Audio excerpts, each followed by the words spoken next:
والدورة أنا كمان شفت تجربتي أما سجلت عن ورقة بقول لك يعني أفتني وأصلتني شافيتي لا أصلتني شافي هذا والتجيتي نقاط عامل المسمى ده.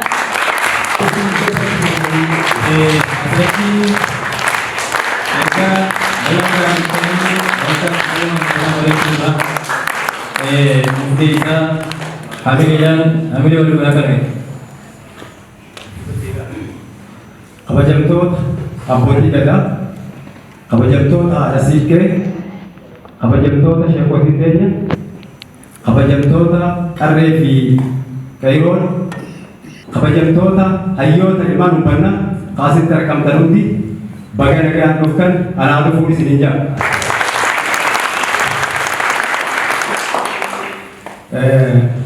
Sagantaan irraa tanaatu arra ilmaan uffannaa asitti wal arguun kun waan guddaadha. Gaafa geessanii bu'uura cimaa hayyoonni keenya bu'uura cimaa waggaa 100 tajaajila ilmaan uffannaatii kennu akka gaafa geessanii bu'uura gaafa geessanii akka walaabdan kabajaan isin gaafadha. Akkasuma ilmaan uffannaa kan biyya alaa jiru idil addunyaa irra jiru hundi sagantaa kana harka rabbitti ol qabdanii akka isin milkooytu akka gaariitti akka isin milkooytu akka luboota kabajaan isin gaafadha. Sisiritti dheeradhaan galma. Assalaamu alaikum warahmatullahi wabarakatuh. Waalaikumsalam warahmatullahi wabarakatuh. Hamidan nasrati boleh terkembang.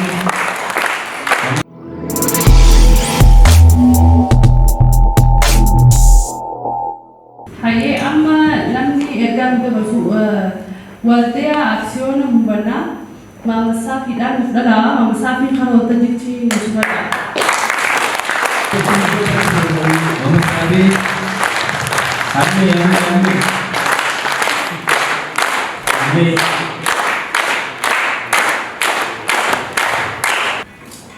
Assalamualaikum. Waalaikumsalam. Kabajamtoota obboleeyyanki kabajamtoota abbootii gadaa yaa ilmaan hubannaa anarra gammachuun xiyyeetuun bakka illee naaf geesse arrayoon illee sheenaan qabu.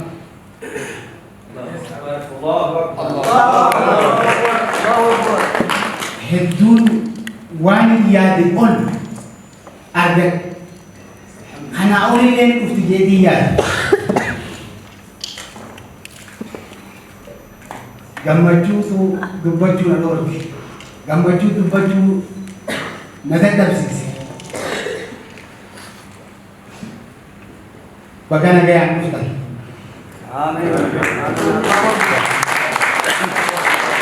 Nagaan illee rabbi isin haa galchu. Seenaa uffannaa bareedduu isinirrallee beekeetii miti isin na durallee himanii waa'ee aksiyoona uffannaa bareedduu akkaataa isin itti as dhuftanii akkaataa isin itti ijaaramtanii bakka tana dhuftan waldeen uffannaa bareedduu jechuun hayyuus ni qabu, beekaas ni qabu, barataa illee ni qabu, beekumsa illee ni qabu. Kanaafuu rabbi isiniif daa'ii ta'u aksiyoonni uffannaa bareedduu abbaa gadaa uffannaa bareeddootti illee dhaabbatee ibibillee ijaaree abbaa gadaa uffannaa bareeddootti illee ijaaree bakka tana fide hawaasa uffannaa bareeddootti illee akkasumatti ijaare isumaatu ijaaruuf deeme.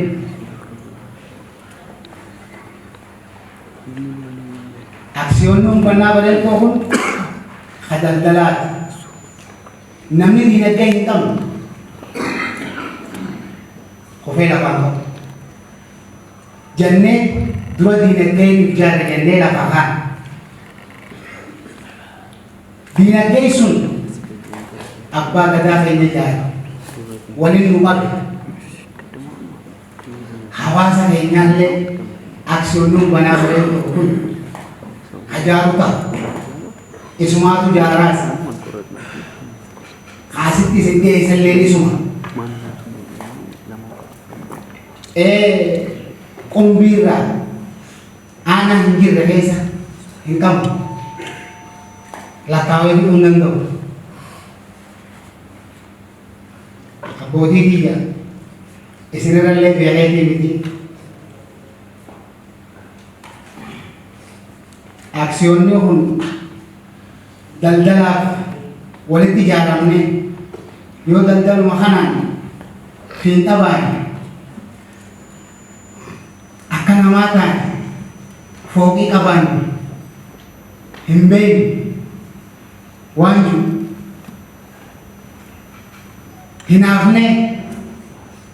hinaaffaa sanii bakka geenyee jirra alhamdulillah.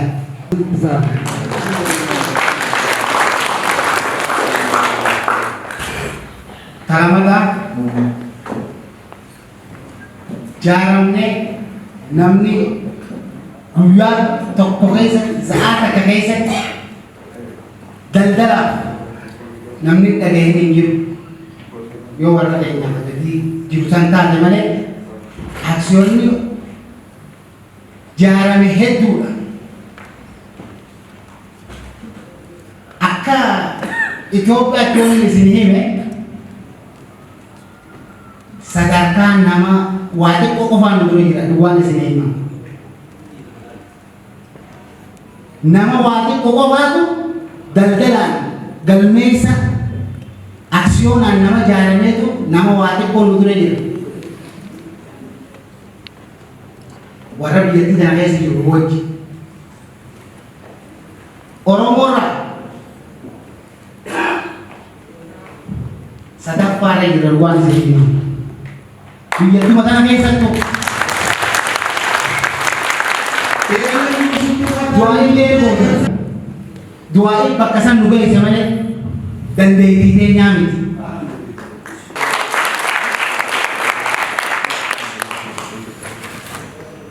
Aksiyoonni kun isin malee isin qabu. Abbaa keessan ijoollee keessanillee taate abbaa keessan ilmaan keessanillee taate abbaa keessaniiti.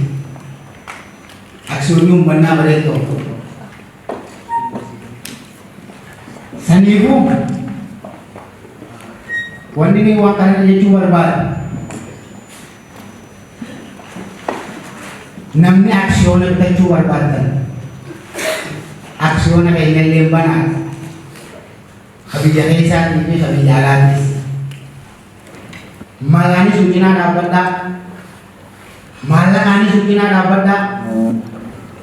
Asumatti isinirraa xumura. Assalamu alaikum warahmatullahi wabarakatuh. Waalaikumsalam warahmatullahi wabarakatuh. Boleh saya nama Safi Ambil yang musma kami cara prinsip satu mungkin bisa. Why wanda aksiun pernah begitu? Benda nan duit se. Boleh sakenya Safi turti sinang gamma kabatani Google tu jaga mama Safi nama.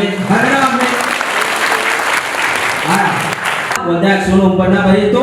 Logo bangsa radar gamtusan aksiun Safi dada daldala tigala. Ikan sudan gama berarti jika gesto itu semua kita baca ada kayaknya Haji Muhammad Ahmad Fayan kabuni cisa sila dari sukira Rabbi Afayis Rabbi Nu Afayis Rabbi Nu Afayis Ya Rabbi Nu Afayis Ya Rabbi Nu Afayis isanan ke biar cukup sadar yang untuk Nu Afayis biar subhana rabbika.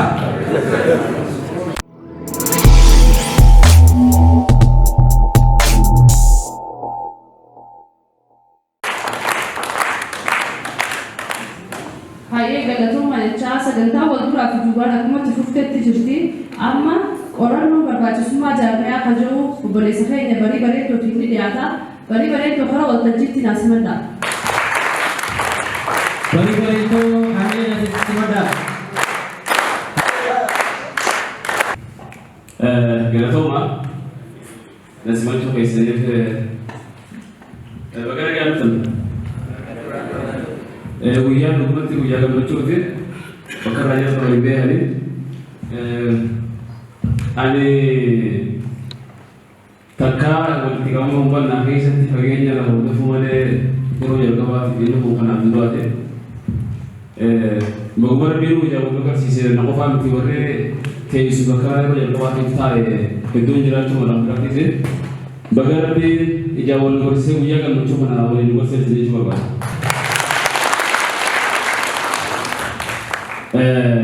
Itti aansee gara sagantaa kiyyatti hoggaan dabru sagantaan kiyya waa'ee humbanna ijaaramu yoo jalqabde seenaan dudduubee keenyaa ofaanuu baagiraawundii keenya maaliif akkasumallee ijaaramu kun maaliif barbaachisummaan isaa maaliif kan jiraa'e hanga tokko irraa isin dubbadha obsaan akka gara biyya qalbees deemtee dhaggeeffatanii kabajaa isin gaafadha.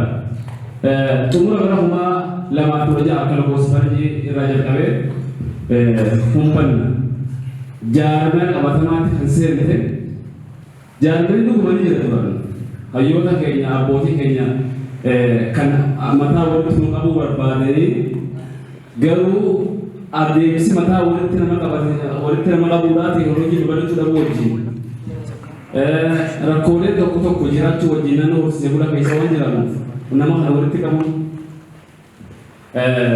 kana walitti qabuun xiqqoo hedduu isaan rakkisaa turuun ni yaadatama. Garuu qabatamatti kan gara hojiitti seene jaarmanii humbanna ijaaramu filosoofii jedhamu kana kan fedde bara 2016 xumura isaarra wal mariin kan ture ta'uu isaati. San dura jaarmanii qabatamaadhaan humbanna ijaaramu hin jiru. Jaarmanii kuni maaliif seenaadha wanti kuni seenaa namoota gartee teessumaa irra keenya bareedaa miidhagaa kana warra dirqicha nuu ta'anii asiin dhugan maqaa isaanii osoo kaasee biraa futuun hin barbaachisu. Nama lama ta'anii xumura bara 2016 akkamitti hawaasa keenya hafasha kana walitti qabna jedhanii qabxii gurguddoo afurii irratti marii godhan. Qabxiin gurguddoo afran ture daangaa keenya irratti deemee wal nyaachaa turuusaa akkasumas humbanna faffacaatee bakka adda addaa jirtu yaada walquba qabaachuu dhabuusi gosa biratti dafee cabsitee gosa bira lakkaawwattee dagamte hedduun jiraachuu si waan ta'eef wal barsiisu. Kanaaf ammallee seenaa qabsaa'ota humbanna seenaa qabsoo Oromoo keessatti shoorri guddaan humbanna taphate maal akka taate ifatti baasnee seenaa isaanii qabsoo bilisummaa Oromoo keessaafu jaarraa abbaa gadaatti wajjin wal qabsiisee hundeeffamni qabsoo bilisummaa Oromoo achi ta'u waan kan ifatti mul'isuudhaaf namni lama marii godhan. Namni lamaan kunis seenaa isaa hoggaan kaasu tokko Jaartumsaa Roobaa jedhama. Inni lammaffaa Abu Abdurrahmaan Oromoo Afaan Shaamaa Usmaan jedhama. Isaan lamaan yaada marii akkamitti ijaarra hajuu mari'atanii nama haa dabalu hajuu nama lama dabalatu. Isaanis Shamsuddin Shia Baabil yookaan Gurraacha Abbayyaa. Inni biraa sadaffaadhaan Ridwaan Aadam Abdullaa Buruu jedhama. Isaan afran kan ta'anii bara 2000 fi xumura bara 2000 jalqaba bara 2017 sadaasa 8 bara 2017 galgala shaayii fi magriiba jidduutti sa'aat akka naannoo sa'aat akkaatti jechuudha. Dhaabbata hubbannaa Global Network jedhamu bu'uura isaa lafa fayyada. Kanaafuu isaan kun seenaa qabsoo haaluu seenaa jaarmaa akka bilisummaan akka teenyee walitti wal dhufnee teenyee kun akka ija kan ta'u waan ta'eef osoo hin galteeffatee bira kutuun barbaadu akka naa galteeffatanii barbaada isaanii galtooma dhufaadha jechuun hin barbaadu.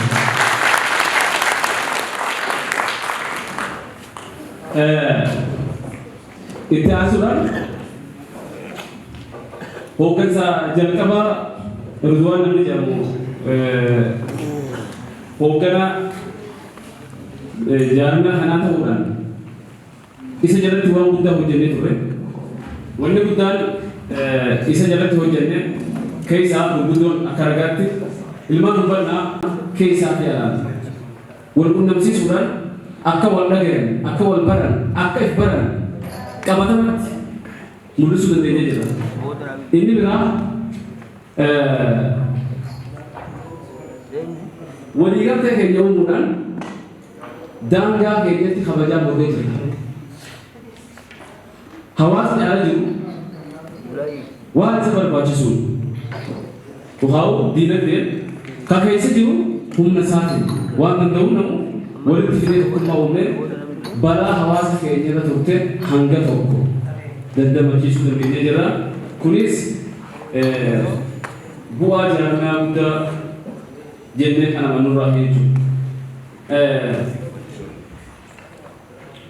Gara biraatiin gabrummaa heddaan buqqifnaa dadhabbii ilmaan itti guddifnaa jedhanii waa hawwatu turreen kaleessa hayyoota keenyaan taraaramte arra namoota baay'ee fi dandeettii qaban hedduu horatteetiin bifa jalaa hordoffiitiin namni hundallee hirmaachisuu baattu ilmaan hubannaa hunda bifa bakka jiranii yaadaan hirmaachisuutiin namni balleesseetee jira. Bifa hawaasa hubannaa hunda hirmaachiseen guyyaa miidhagaa guyyaa bareedaa hayyoonni keenya onnee ilmaan hubannaa katahan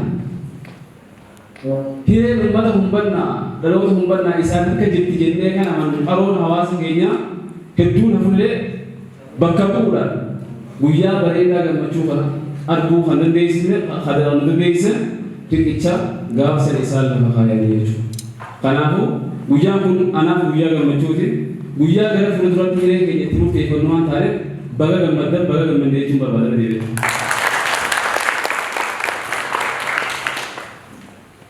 Gara biraatiin warri faranjii akka jiru there are two types of challenges. The first is which challenges you and the other is which teaches you who you are.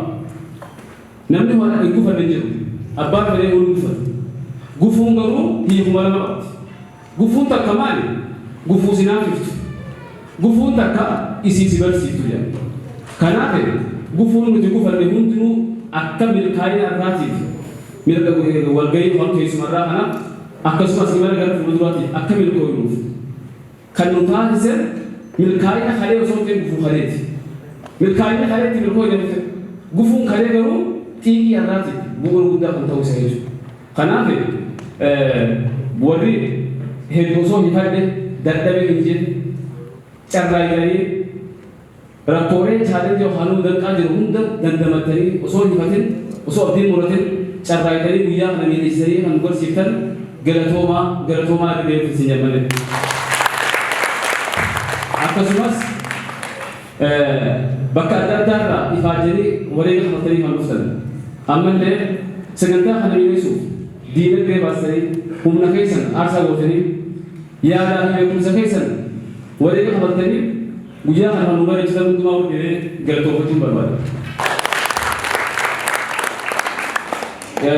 Gara biraatiin barbaachisummaan nuti ijaaramuudhaa maali? Waan jedhamurraa gaggabaabsiteen irra bahaa. Jaalalli tokko hogguma ijaaramu mul'ata akkasumas ergama qaba. Mul'anni ijaaramuu keenya inni guddaan hawaasa hubannaa kan hawaasummaa diinagdeedhaan dagaagee mootummaa biyyattii wajjin wal qabachuudhaan siyaasa irraa osoo hin dheessin siyaasa biyyattiin keenya fayyadamtu hawaasa keenya fayyadamaa kan taasisu mul'ata keenya jechuudha. Gara biraatiin ergamni keenya inni guddaan hawaasa keenya kallattii hawaasummaatiin kallattii diinagdeetiin ammallee kallattii siyaasa biyya keenya hordofuun hawaasa keenya hawaasa dagaage hawaasa hanqinni irratti argame hawaasa sirna isa ta'u irratti akka carraayuuf ergama guddaa kan qabatee deemuu jira jechuudha.